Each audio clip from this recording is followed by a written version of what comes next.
So I apologise for the dramatic introduction to this video.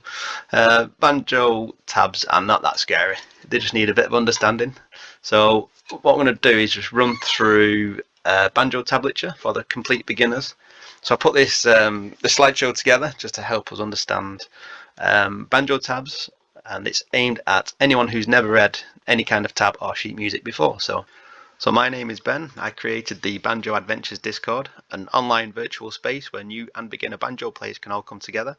So at the moment we've got 22 members online who are all learning how to play this skill. We've got a chat room called the Fire Pit, so we all come in here and have a good chat. We've got loads of tutorial videos, so it takes you from knowing nothing, from the very basics, right up to learning your first chord and playing your first tune. And then we've got short videos that I take from TikTok and some beginner tabs. So everything that you need really to get yourself up and running and learning how to play the banjo. So yeah, come and join us. The link is in my YouTube profile. Just click on that, create an account, and it's free to join and it'll be free forever. So we'll see you in there. Yeah, let's start from the very beginning. So we're all familiar with this, we know exactly what this is. So looking at this image there, you got your fifth string, fourth, third, second and first string. So what we're going to do is take these strings and we're going to put them in a nice straight order, and then once we've done that we'll get rid of the banjo because we don't need that anymore, and then we're going to stretch it across the full width of a page. So this still represents our strings, so you've got your fifth string there, fourth, third, second and first in this order. And just to make sure we've got it there, so we've got our high G, D, good day, good banjo day. And then the length going across this way, this doesn't represent the length of our banjo, this actually represents time. So going from left to right, this is how we read the banjo tabs, we read it from left to right. So this here is a period of time, but how much time, what we'll do, we'll understand how much time by encasing the banjo strings in these rectangles here. And these rectangles are called measures. So you'll see every banjo tab that you look at will contain these rectangles, and it helps to divide the tab up into specific periods of time. So each one of these measures represents a period of time. But obviously how much time, we'll explain that now. So imagine if we take one of the measures and we chop it in half, divide it into two halves, and then what we'll do then is take them two halves and chop them up into quarters. So now we've got 4 quarters or 4 fourths, and if you watch my previous video you'll know I've mentioned 4/4 before, so if the penny's not dropped it probably will in a minute. So we've currently divided this measure now into 4 quarters or 4 fourths, and then what I'm going to do is I'm going to divide them up again into eighths.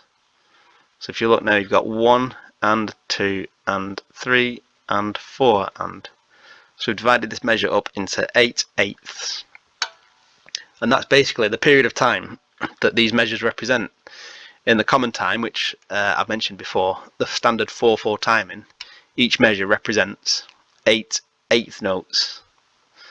So what we actually do to make sure we can fit all this within the measure, we'll just push everything up to the left a little bit. There we go.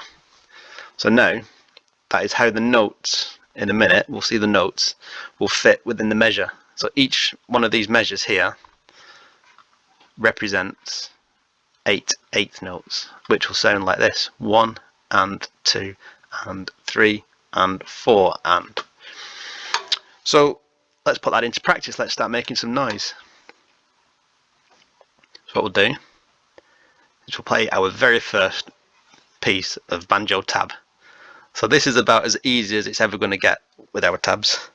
So this particular measure here now will sound like this. So we'll start at the 1. It'll sound like this. It'll go 1 and 2 and 3 and 4 and.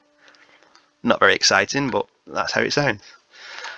The 0, we use numbers when we represent the strings being hit. So a 0 means my left hand is not touching any strings, so I'm not fretting anything. So when it's a 0, it means you're playing it open. So I'll do that one again. 1 and 2 and 3 and 4 and. So yeah, not very exciting. So let's add a few more notes. There we go. It's a bit more interesting. So if you want to pause the video and have a go at this yourself, you can do. So I'll play this now. And it's pretty straightforward. All we're doing, we're going to strike the first string open. So we're not touching anything with our left hand. Back of the middle fingernail. And just hammer down 1 and 2 and 3 and 4 and. Okay. So that's playing single notes. So that's pretty straightforward. Let's have a now look at how we strum, how a strum appears on a banjo tab. So strumming the strings, again, we're not fretting anything with our left hand, but we're going to strum the strings from string 4, 3, 2, and 1. So we don't typically strum the 5th string, but we'll strum strings 4 to 1. So on this tab, notice how we're not doing anything on the 1 and, but the strum plays on the 2. So this one will sound like this. It'll go 1 and 2 and 3 and 4 and. So sometimes you'll get a banjo tab measure that has spaces at the beginning. So obviously you don't play anything there, and then you play the strum on the 2 count. So let's add another strum on this measure. So if you want to pause this video now and have a go at that one yourself. Okay, so this one would sound like this. 1 and 2 and 3 and 4 and. Do that one again. 1 and 2 and 3 and 4 and. So yeah, it's nothing too complicated, it's pretty straightforward. So what we'll do now, we'll add the single notes in that we played earlier and the strums. So on the 1 count we're going to have a single note, strum on the 2, single on the 3, strum on the 4. So if you want to have a pop at this yourself, just pause the video right now, have a little go, and then in just a moment I'll play it for you and see if you got it right. Okay, so I'll have a go at this one now. So it sounds like this: 1 and 2 and 3 and 4 and. So try that again. 1 and 2 and 3 and 4 and. I'll just put my phone on silent so we don't get any more interruptions. Okay. Yeah, so now you can see how the single notes are represented and how the strums are represented on the tab. So what we'll do now, knowing that, is a little question for you. What do you think the basic frailing strum would look like represented on a measure? So we know the basic frailing strum. Let's take the first string for example. It's a hammer down, I pluck on the first string, 1 and, so when we say the and, we bring our hand back up, 2, strum on the 2, and then 5th string thumb on the and. Again, 3 and 4 and 1 and 2 and 3 and 4 and. So let's see if you're right. So 1, that's right, we've got the single note, 1, nothing happens on the and because we bring our hand back up, ready for the strum on the 2, 1 and 2, where's our thumb? On the 5th string, ready to go, and there you go. So you'll see this pattern all the time on many songs from now until the rest of your life. This is the basic frailing strumming pattern. And sometimes you might see it as a single note and a full strum, or you might see just the 3 notes being strummed, which would sound like this, or you might even just get the 2 notes being strummed. It just creates a less heavy strumming sound. So this one, if it was just 2 strings being strummed, it'd sound like this. So what we'll do, we'll complete this measure by adding a second basic frailing strumming pattern. And there we go. So this measure now would sound like this: 1 and 2 and 3 and 4 and a bit slower. 1 and 2 and 3 and 4 and. Now I've given you the luxury here of having this information and these dotted lines to help us identify where these notes appear, but in reality you won't see this on a banjo tab, so let's get rid of that. But what we're left with is a mess of notes with no clear distinction of what they are. So how do we know that these are quarter notes and these are eighth notes? So what we typically do is with the eighth notes, what do I mean by eighth notes is basically every note on this measure is an eighth note, because you've got 1 and 2 and 3 and 4 and. But where two notes come together, like this eighth note and that eighth note are together, whereas these ones aren't, you've got a note being hit and then nothing, that'll be classed as a quarter note, because you're hitting that and then nothing happens. But the eighth notes, which are the notes that are closer together, they get linked together using these lines. So that just identifies that these notes here are going to sound like so 2 and, whereas this note here, because it's not linked, that'll just be a quarter note, so that'll be 1 and 1 and 2 and 3 and 4 and. You'll see this as well at the start of a song. This is the timing. So at the moment we're focusing on the 4/4 count, 4/4 timing. There are other timings like 3/4, which is like waltz time. I probably won't go into any other timings during this Discord, just because I think just focusing on the 4/4 timing is plenty for now. So we'll just stick with that. So yeah, so what we're teaching on this video now, it just represents the 4/4 count, which I mentioned in my previous video on timing and tempo. So yeah, so these are quarter notes, these are eighth notes, but each intersection, each segment on the measure is an eighth, because remember at the beginning we split the measure into eighths.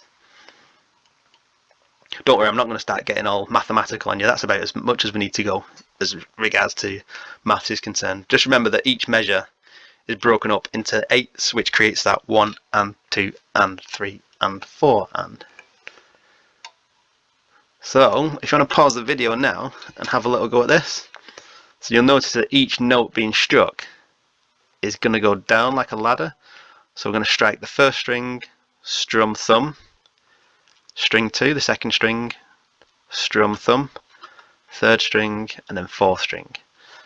So yeah, feel free to pause the video now, have a little go at that, and then what I'll do in just a second, I'll play it myself, and you can play along if you want to. I'll play it quite slowly, and yeah, we'll see if we sound the same. Okay, let's go for it. You ready? 1 and 2 and 3 and 4 and 5 and 6 and 7 and 8 and. I don't know why I counted to 8 then, I shouldn't have done that. We'll try again. 1 and 2 and 3 and 4 and 1 and 2 and 3 and 4 and. I tried a bit slower. Realised I went a bit too fast then. 1 and 2 and 3 and 4 and 1 and 2 and 3 and 4 and 1 and 2 and 3 and 4 and 1 and 2 and 3, 4 and. So hopefully you managed to get that. Have a good practice at that, because that's a really good exercise to get you accurately hammering on individual strings. This is something that I spent a lot of time just practicing, because it gives you that accuracy to hammer down on these particular notes.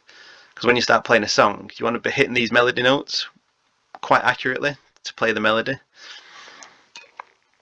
1, 2, 3, 4 and 1, 2 and 3, 4 and. yeah, so have a good go at that. Watch this video as many times as you need to, and yeah, keep practicing this particular arrangement because it's good practice. It's a good exercise. So moving on, obviously we can't just keep hitting open strings for the rest of our lives. So what I'm going to do now, we're going to start getting the left hand involved. So you noticed before we're hitting the strings open, which are represented by a 0. And now if you want to play notes using your left hand, the numbers represents the frets on the fretboard of the banjo. So for example, this note here, we know that one, we just played it, 0, and then string 1 holding the first fret would sound like this, and then string 1 again, second fret, and then moving along, third fret. So all together it would sound like this. I did a slide then without realising. Now let's do it same again, but keeping that timing, so 1 and 2. So we're going to hit the string on each quarter note count. Remember, each of these is an 1/8 in the measure, but we're going to be hitting the quarter notes, so 1 and 2 and 3 and 4.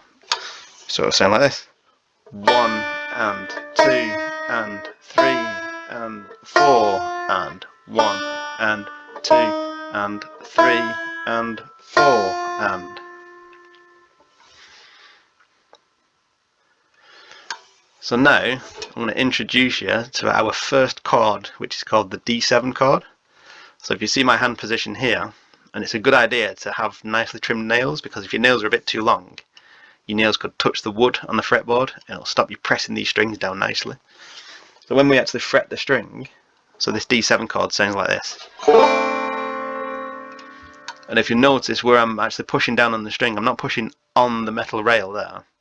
My finger's pushing down just right behind it, so I'm almost touching the metal rail with my finger, and that just allows you to push that string that comes along, and you're pushing it down into the wood, and it cuts the string off there. So all it's doing then is vibrating the string from that point only, not from up here as it was when you play it open. You're just vibrating the string from there right down to the banjo head. And it's the same with this finger as well, so we're pushing the middle string down on the second fret,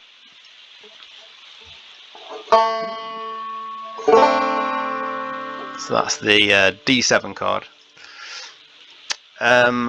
So if you look at on the tab here, you'll have the first string open with the 0, second string has got a 1 because we're fretting the second string on the first fret, the third string has got a 2, so we're fretting the third string on the second fret, and then the fourth string has got a 0, so it sounds like this. Now it's good practice because sometimes that nail there might just catch that string, and if that happens it could sound like this.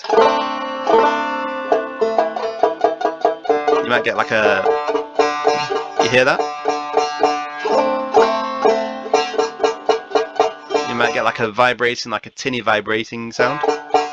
So you want to be mindful of that and try and attack the strings straight down from the top. So you want to be coming right down, and that might mean you need to curl your wrist in a little bit to enable your fingers to come directly down on top of the strings.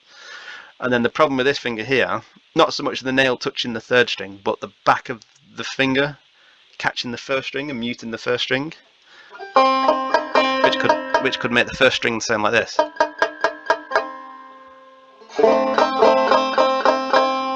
So you want to get your fingers to fret these strings nice and cleanly from the top down, to get a nice clean D7 chord.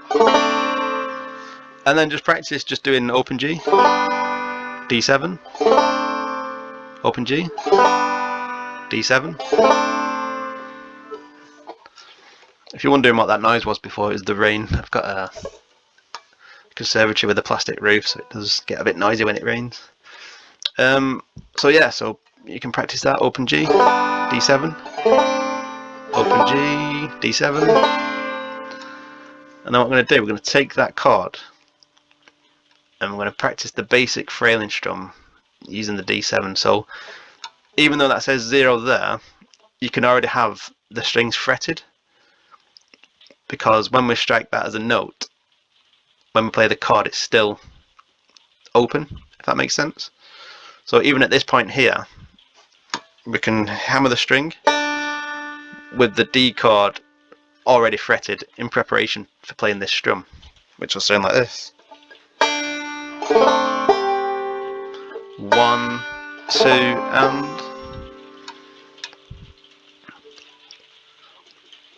So now there's a little practice exercise for you to try. So if you want to pause the video now and have a go at this, so you'll notice we're striking the second and third strings in an open G chord, and then on the second measure we're going to strike the same strings again, second and third strings, but holding that D7 chord. And now remember, you don't have to press the chord down at the strum, you can have it pressed down pretty much as soon after you've played this note here. So let's start from here. We're going to strike the third string, strum, thumb, and I'm already fretting the D7 chord in preparation for this note here. So I'll play through it once nice and slowly. So I sound like this.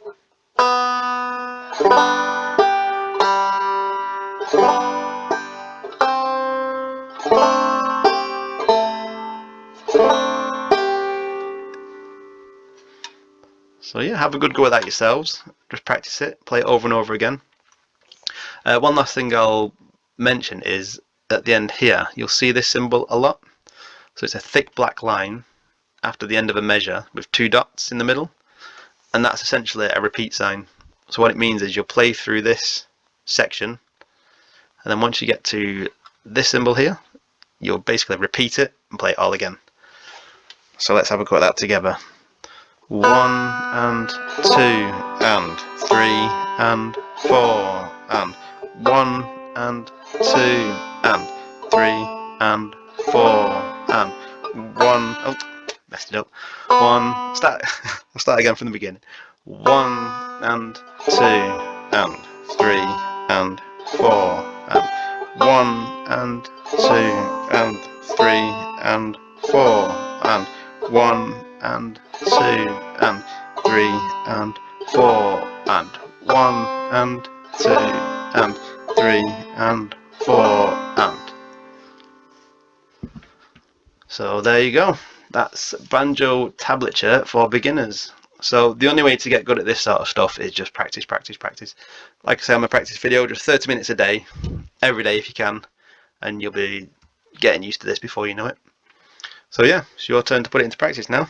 So good luck. If you've got any questions or you're struggling with anything, just drop me a question in the fire pit and I'll do my best to help you. So good luck, and I'll see you on the next video. I think on the next video what I might do is put together maybe like 5 or 10 different exercises to really strengthen our right hand technique and the D7 chord. I think that'll be good. I might even just put together a tune that we can learn to play. But yeah, for now, practice that one, watch this video again if you need to, and just have a go at the exercises that I've showed you in this video. Yeah, and I'll see you in the fire pit. Okay, I'll see you on the next one.